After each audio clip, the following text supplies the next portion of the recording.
A new Chinese idiom has been born.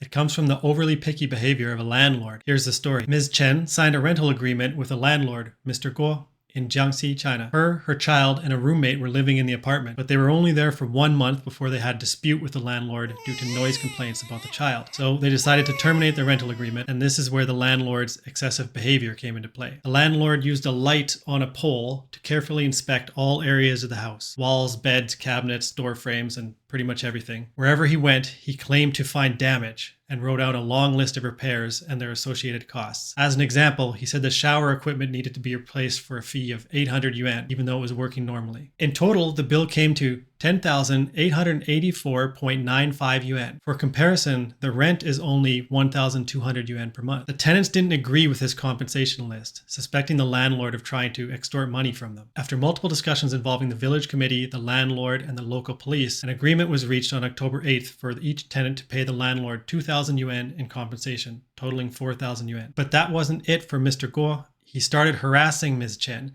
and even threw a brick at her. The authorities gave Mr. Guo a fine, they detained him, and even deemed his property an illegal construction. I suppose the brick didn't hurt her, otherwise he would have gotten in even more trouble. Online commenters believe Mr. Guo's behavior with the lamp was way too picky, and the idiom Ti Deng Ding Sun arose from the conversation. It means to lift a light to find fault. Chinese idioms generally have 4 characters and usually have a story behind them. It remains to be seen if this one will persist into the future or not.